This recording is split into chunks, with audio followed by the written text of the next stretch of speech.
Well, good morning, Lionhearts. You're probably wondering where Jaw is. He's sitting in my lap, of course. You can't hide from this guy. He's like the girlfriend that constantly needs her hand held. That's what Jaw is. It's a blessing and a curse. You can't get anything done while you're in the apartment because he's got to be involved. And, but you know what? When I wanted to get Jaw and I was driving there, I was thinking in my mind, I'm like, gosh, if I could have the perfect dog, it would be a dog that does this and this and this and this and this. And I thought, actually, like when I thought all those things out, I'm like, there's no way you ever will get a dog like that. And he's perfect. He's exactly what I wanted out of a dog. He's the perfect dog. So anyway, let's move on to the business at hand. I didn't get my hair cut last night. I told you guys I was going to try and get my hair cut after I got done working. The lady who cuts my hair, like I've had a lot of bad haircuts, not like bad styles, but just bad cuts. So I'm ultra paranoid about getting my hair cut. And for years, without explanation, I just had these really crazy, almost like 1920s crimps and curls in my hair that you couldn't get rid of. So for that reason, I was really particular about who cut my hair. And I would actually only go to the Vidal Sassoon Academy down in Santa Monica because the instructors make the students already have their licensing when they go there for the most part, most times. And but the instructors go like step by step so that they can't progress back like too far forward and screw it up. But I haven't really gone there for a long time because it's all the way in Santa Monica. And I found this lady who was pretty close by, actually, like she was just a few blocks away. And I really liked her, and she was cutting my hair. And then she lives out in Chatsworth and was commuting back and forth. And she was sharing the salon, and the person that she was sharing it with, they just decided to close it down. And so now she's all the way out in Chatsworth, which is way too far for me, but whenever I have to work or anything out there, I always try and hit her up and see if she can cut my hair. So that's why I was trying to get my hair cut yesterday, and she said, let me know when you're done. I have to do a weave today, and it could take some time. And so I hit her up when I was done, and she wasn't done with the weave, so I just couldn't get my hair cut. So if you're a hair person out there living in Los Angeles and you would like to cut my hair, let me know. I want somebody that I can trust, and just randomly going into places doesn't tend to work out too well. Anyway, I have no day planned right now. I don't know what I'm gonna do. I'm gonna go get my shower and get out of here and find something to do. A couple of ideas as usual, but I just don't know what I want to do, and I got to take advantage of it being Sunday when there's either gonna be a lot of traffic at certain places or no traffic at all. There he is. There's the buddy. There's the Joster, everybody's favorite. My sidekick. Well, maybe I'm the sidekick. I don't know anymore. Well, I'm a little bit bummed out today because today's Sunday and it's church, and I know I don't go every Sunday, but part of the reason for that is because I have massive anxiety around other people, and especially people I don't know too well. And our church, even though it's a lot of repeat people, every week there's new people, and sometimes I feel uncomfortable, and but I was really wanting to go today, and I overslept because I was editing all the stuff that I filmed in Downey the other day. I was pre-editing that in case I would need to use it, and just getting it into like a contained form. But yeah, it's not that I only care about church here and there. It's not that. I have massive anxiety, and my church is cool because they release all the every week on a podcast about 4 hours later. So I always listen to the podcast, and I feel like I'm there. But I always go if I'm working the kids club, and I wasn't working the kids club today, but I really wanted to go. Like I said, it was just, I feel like I needed to go, something in me. But I woke up at like 10:15, and the second service starts about 10:45, and I wouldn't be there in time. Which it would have been funny if I wore this shirt to church. They wouldn't have cared. It's a really cool church. They don't expect you to like dress up or anything. People wear whatever they want anyway, but it would have been kind of funny wearing Black Sabbath in there. Plus my church is just actually really cool. My pastor just a couple of days ago posted a picture of him and his wife backstage at a Dave Chappelle comedy show. And Dave Chappelle's not exactly kid-friendly comedy. So it just speaks volumes about how up to date and current my church is, and how cool that guy Joseph Barkley is, that is the minister there. I think I've narrowed down what we're gonna do today, and it's something I actually discovered when I went to the Valley Relics Museum that day. So now it's a church. It didn't always used to be a church, but now it's a church. So I'm gonna wait about an hour until their services would be done, and then I'm gonna drive out to Reseda and show you guys a real piece of history. Look at this comic that somebody posted on a poll. I totally sympathize with it. We have, I would say, half the dog owners out here don't pick up their dog excrement. And the place I used to hike up in Runyon Canyon, that's why I quit going there, because you couldn't even walk up there without just piles of dog poop everywhere. The people lived in that area just didn't care. But look at this. It's hilarious. They're showing the evolution of how it makes everything smell and how it turns good people into the devil. I have a hunch that this trash can's gonna be full soon.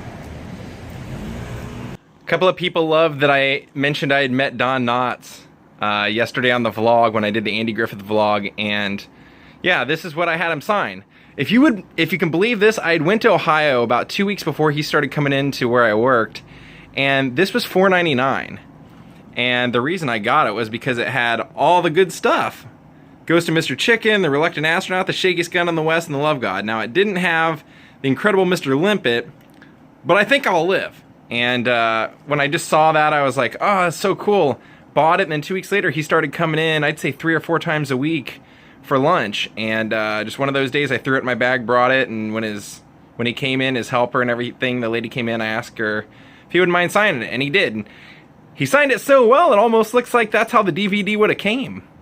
Like they would have just had him sign that or whatever. But you can see right up here on the top where the marker and stuff is touched. So it's legit. And that's a bit better view of what it looks like when you pull it out. Not bad for $4.99 investment to meet a legend. Hey Lionhearts, I'm in Reseda, California today, home of the Karate Kid and well, this place. If you remember about 2 weeks ago, I went to the Valley Relics Museum, and I told you guys I bought a shirt there to kind of help support the place. And the shirt that I got was Chuck Landis Country Club. And the reason I bought that shirt in particular was because as I saw it, it was actually the cheapest shirt he had. It was only 10 bucks. And so I looked up the venue, and it had a pretty crazy history, a really fantastically awesome history, and I just thought, I'm gonna go vlog that. I should just buy this shirt.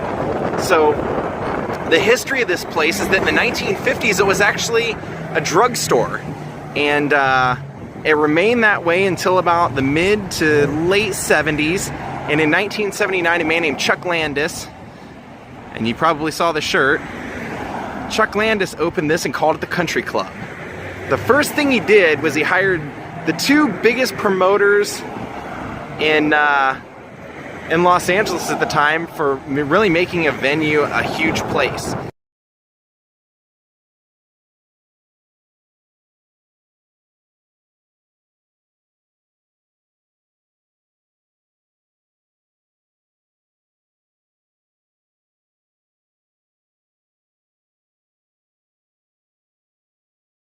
And those guys came and they promoted this place, and from 1979 until 1982 they promoted it, and it was actually, other than the Palomino, it was the premier country venue in all of Southern California.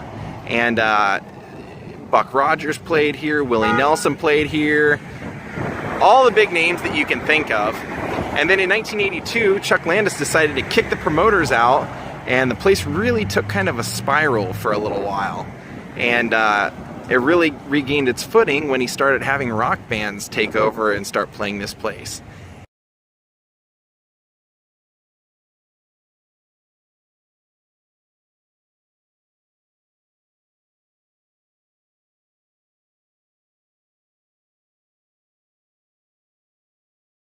And it's got some pretty notable people that played here. In fact, Mick Jagger filmed 2 music videos here.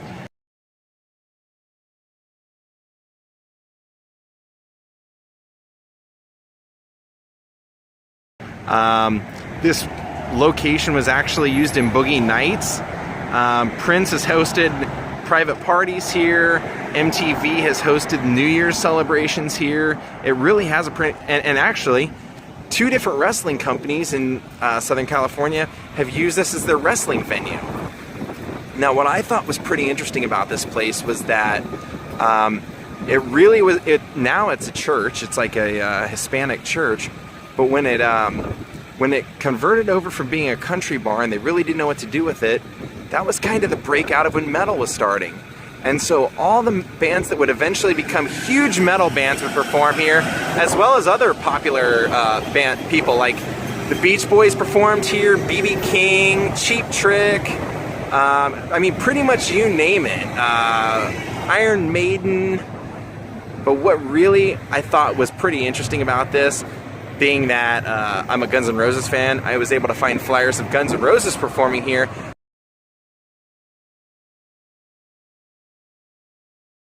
But the thing that I found actually the most interesting about it was that in 1986, this was the very first venue that Metallica played at after their bus accident when their bassist Cliff Burton died. And Cliff Burton was almost, a lot of people consider, kind of the death of Cliff Burton was almost the death of what Metallica fans deem as real Metallica. And Cliff was just this almost from a different planet style bass player, and so when they lost him, it was the beginning of the Jason Newsted era, and they made that debut here.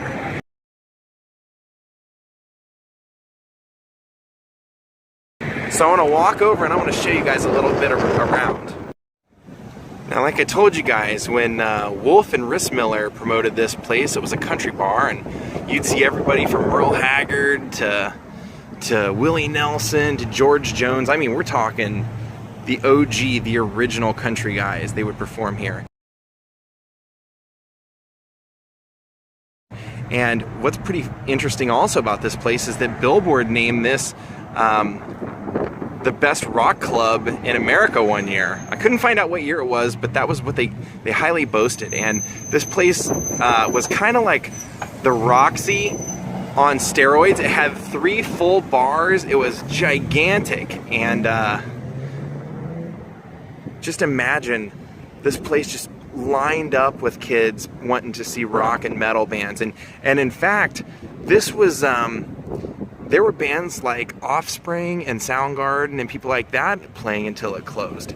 In fact, one of the things they said was, I'm not a fan of the band, but System of a Down played their first show here, they said, when it was still the Country Club. Now, the shirt I got was Chuck Landis Country Club, but when Wolf and Rissmiller quit promoting this place and it really started to like go downhill, they changed it from Chuck Landis Country Club and they started calling it the Reseda Country Club. So you might be able to find, I know there are some live recordings that were recorded here.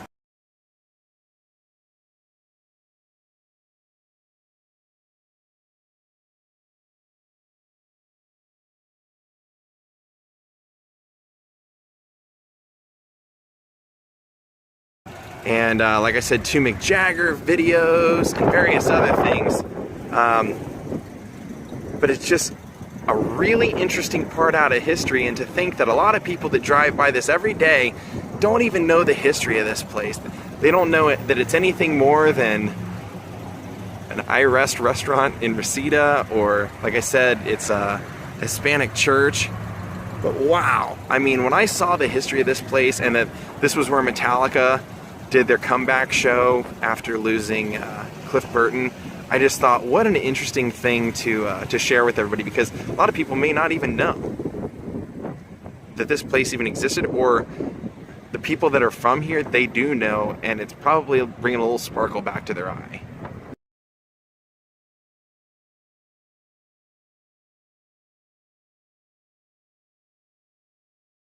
Now here's the other side of it, and just to give you a little bit better idea of who all has performed here, other than the people I've already told you, you can add Roy Orbison, Huey Lewis and the News, Motley Crue, UFO, Joan Jett, Tom Petty and the Heartbreakers. Isn't that something? Nirvana, Bob Weir, Slayer. Yeah, Just about anybody who is anybody performed at this place when it was either Chuck Landis Country Club or the Reseda Country Club.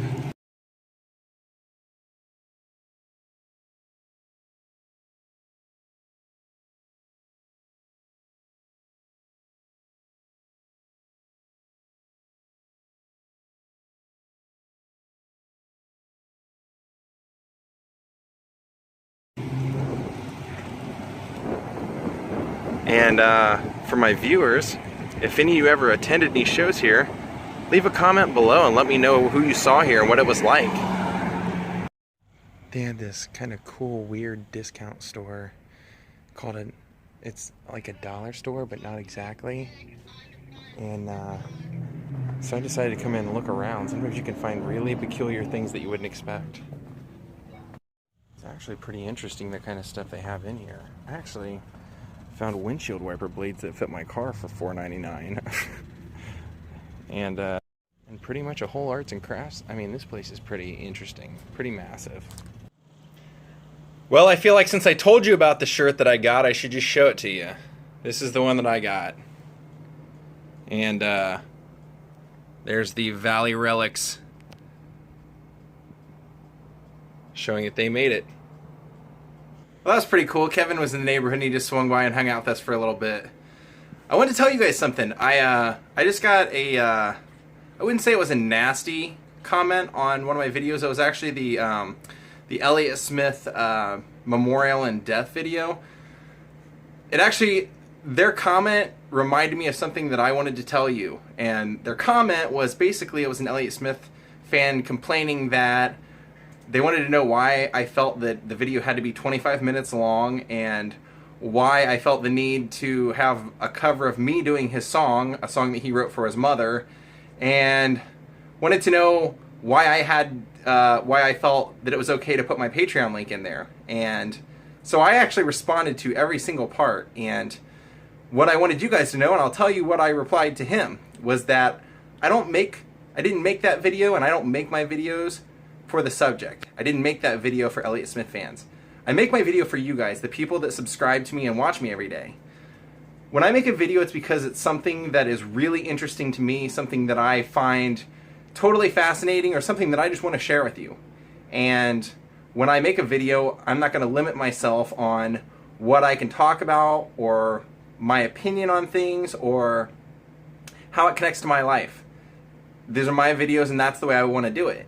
And I told him, I said, the reason that I put the Patreon in there is because it was the end of the month, and some people want to support what I do.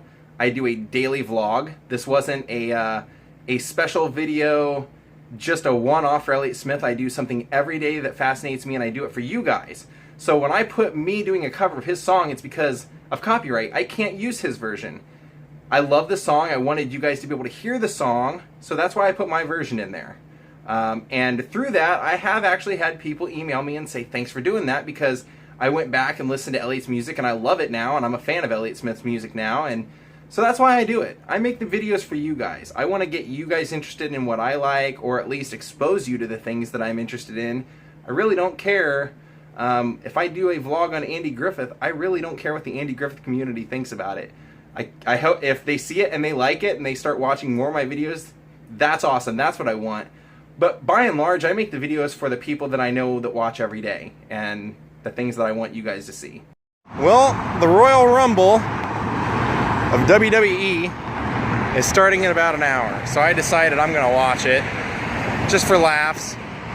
Mainly because the Royal Rumble, they bring back a bunch of the old timers, and there's a rumor that the Nature Boy Ric Flair, woo, is going to be in it, and the Undertaker, who's got to be knocking on the door of mid to late 50s, maybe 60. And you just never know what'll happen. So I'm walking to the grocery store to get some food. I'm gonna get back and watch that nonsense. Ought to be fun. All right, let the fun begin. Whee! Well, I don't have to worry about doing this year. If you can believe it, guys, the guy that he's picking up off the floor, about 6 years ago or 7 years ago, Kevin and I used to go watch something called Pro Wrestling Guerrilla. It was independent wrestling. About 60 people in the audience. at the Jewish Community Center on Sunset, and that guy was the champion at the time. The guy that is no longer in the screen. His name's Kevin Owens now, but when we were watching him, he went by the name Kevin Steen. And it's pretty cool to see him as like a superstar now, because he was a really good bad guy. Like, he was the guy that you love to hate. And that was actually one of my favorite moments since I've lived out here, was going to see that kind of wrestling, because the heckling that the fans say out in the crowd was absolutely amazing. Absolutely amazing. But that guy right there. We're waiting on Undertaker. What's going on? I'm here to see the dead man. Goldberg came back this year, and he just eliminated Lesnar. We're still waiting on the dead man. I'm ready to hear those bells. Ha ha ha ha! There he is. Formaldehyde rolling through his veins. Here he comes.